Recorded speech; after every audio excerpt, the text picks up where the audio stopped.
Ryan Reynolds here from Mint Mobile. I don't know if you knew this, but anyone can get the same premium wireless for $15 a month plan that I've been enjoying. It's not just for celebrities. So do like I did and have one of your assistants switch you to Mint Mobile today. I'm told it's super easy to do at mintmobile.com/switch. Upfront payment of $45 for 3-month plan, equivalent to $15 per month required. Intro rate first 3 months only, then full price plan options available. Taxes and fees extra. See full terms at mintmobile.com. This episode is brought to you by LifeLock. During tax season, your personal info travels to a lot of places. Between payroll, your tax consultant, and the IRS. If your W-2 gets exposed, that's just the ticket for identity thieves. That's why LifeLock monitors millions of data points every second. If your identity is stolen, they'll fix it guaranteed or your money back. Don't let identity thieves take you for a ride. Save up to 40% your first year. Visit LifeLock.com/podcast. Terms apply.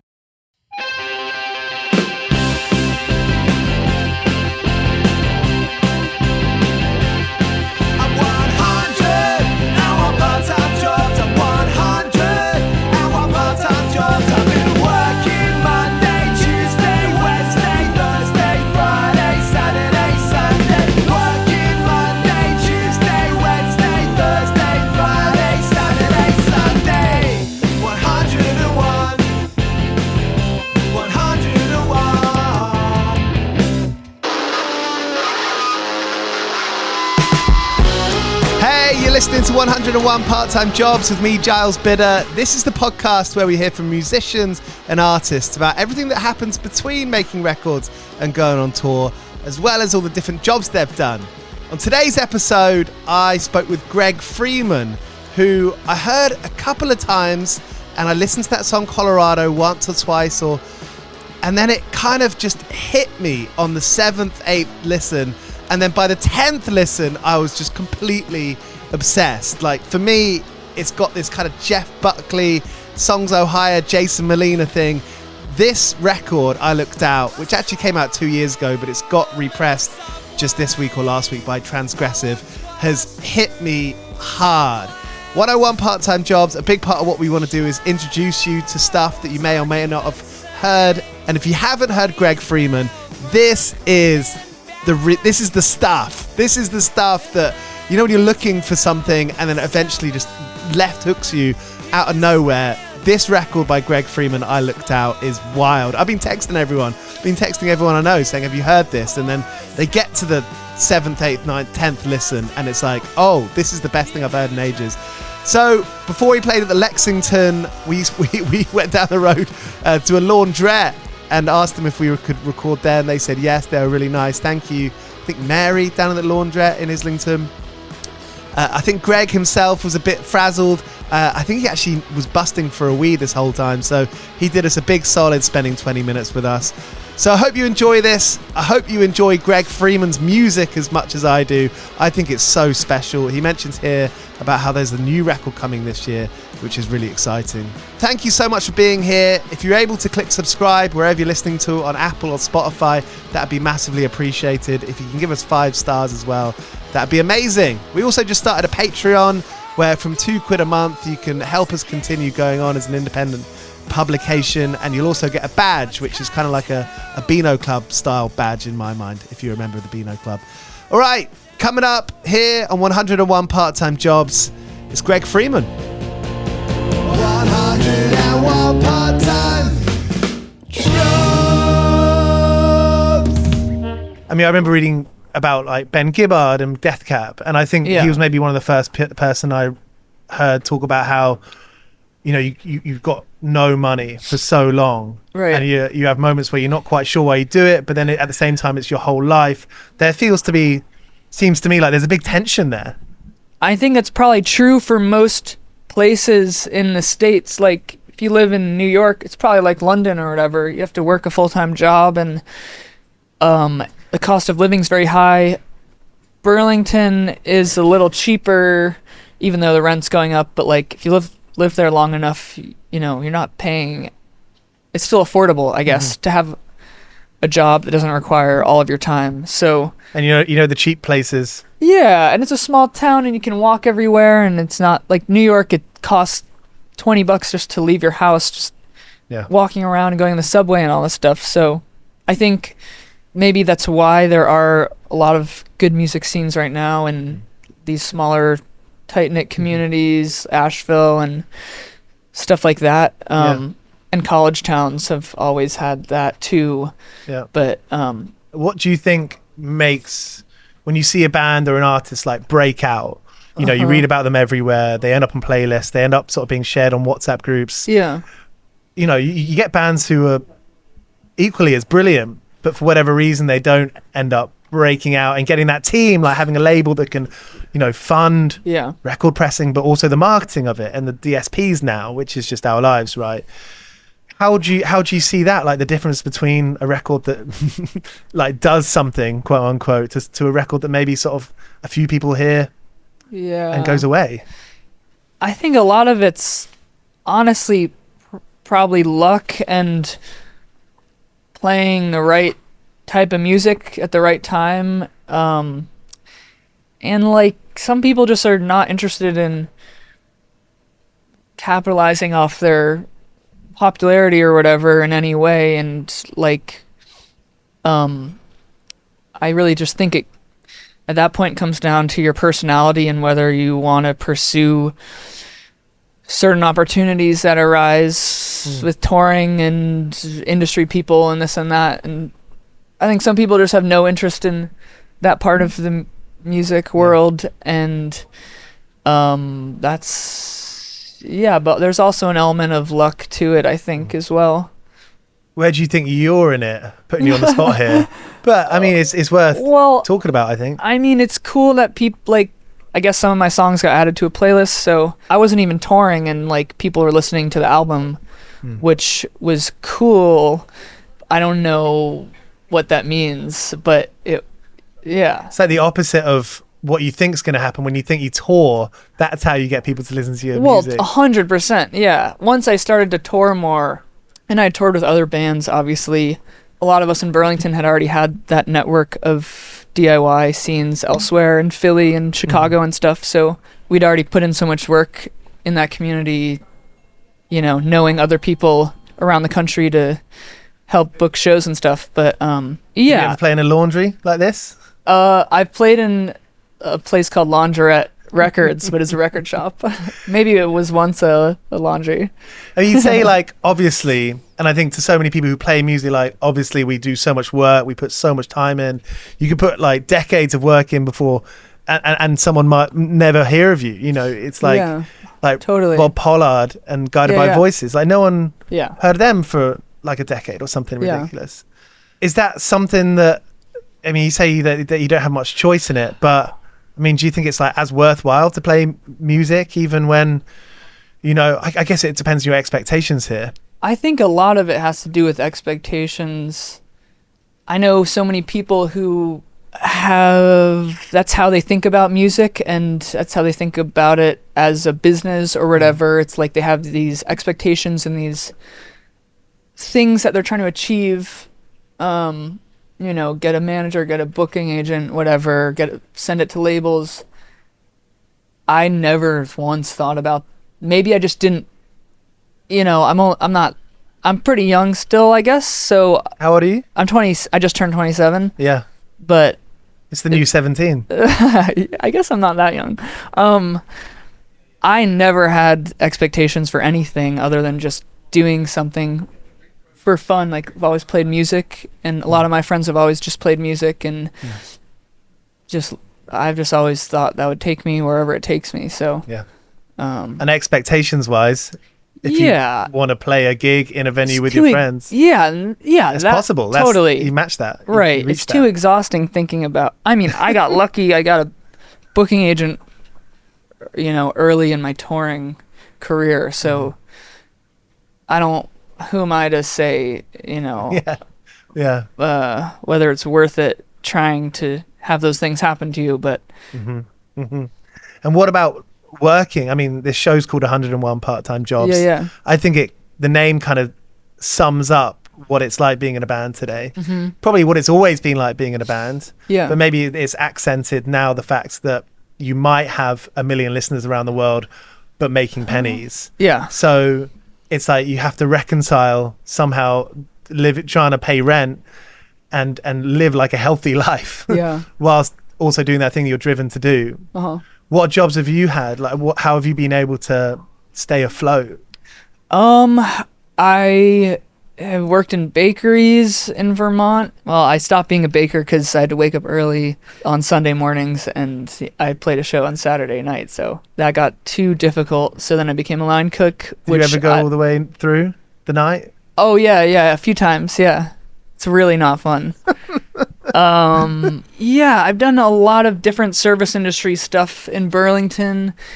There's not that many jobs there, like, apart from the service industry, compared to New York or whatever. There's like a million things you could do there. But yeah, I mean, I've been touring so much recently that I've been subletting my room because I can't hold a job while I'm like, you know, leaving every couple weeks. That's smart. So you get back and someone's moved your stuff around. Yeah, moved you to an entirely different room. Yeah. Well, if you're getting rent that time, during that time, that's worth it.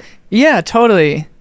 So that's how I've been doing it the last couple months. A lot of people I know have good remote job situations. I haven't found one yet, but I'd like to. Make it cool out. Yeah. 101 part-time jobs. 101 part-time jobs. I think early on I realized I didn't want to just, I was never good at learning other people's songs, you know? I always wanted to write my own songs or whatever. So I think I read something about Jimmy Page saying the same thing, like he had never learned anybody else's songs, like he just wouldn't want to do it. And so I guess you have to be original. I think if you're a songwriter, you're a songwriter, you know? It's just like what you want to do. It's not a choice or whatever. So yeah, I've always written songs and yeah. Your lyrics, like, they're yearning. You know, I was riding my bike to work this morning, listening to the record, and it's like, oh, I feel like I feel that, like, deep in my chest. You know, there's this almost like, it's like a emotional puke up of feeling. You know, there's that kind of like, where does that come from? I don't know. I think it just... It's a heavy question to, you know, we've just met each other. We've got a few people around us. You know, we're it's talking about yearning. We're talking about, it's deep, you know, and so I understand that it's like, not the place sometimes. I think it's just the way I sing. Maybe the vocals are a bit exaggerated on that record in particular, in terms of, I think I just wanted it to be confrontational, and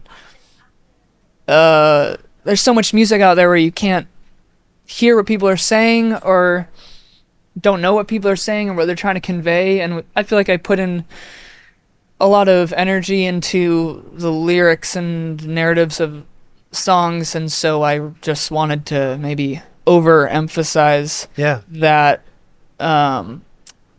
So yeah, I think when I listen to a record, and I think everyone probably does this to an extent, you live vicariously through someone. Yeah. You know, when someone's writing about themselves, you feel like it's about you. And that can be really powerful. Yeah.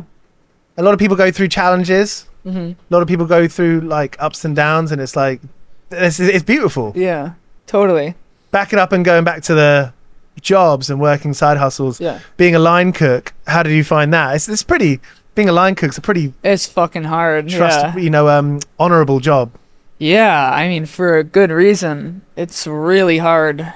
I liked the pacing of being a baker better because it's very regimented and it forces you to slow down and stuff. And being a line cook, you're subject to, you know, the ways of restaurants and stuff. Yeah. So yes, chef. Sorry, chef. Yeah. And there's that too, but it's very chaotic, and I don't like being put in pressure situations like that, you know? But I loved doing it for a while, and I loved where I worked and everything. A lot of good TV around cooking and chefing over the last few years. Yeah. Like The Bear. Yeah. I don't exactly know where the pleasure comes in with cooking in a restaurant setting, industrial setting, like it's more fun just at your house or whatever, and it's not like it pays well, so. Yeah. I've got one more question. Yeah. Which is, I think, especially working in those kinds of environments, there are going to be shifts that you just want to end, things where you fuck up. Yeah. And just make the classic work gaff. Yeah. I know I'm putting you on the spot here now, but are there any like particular memories you don't want to relive? Do you want to relive it right now?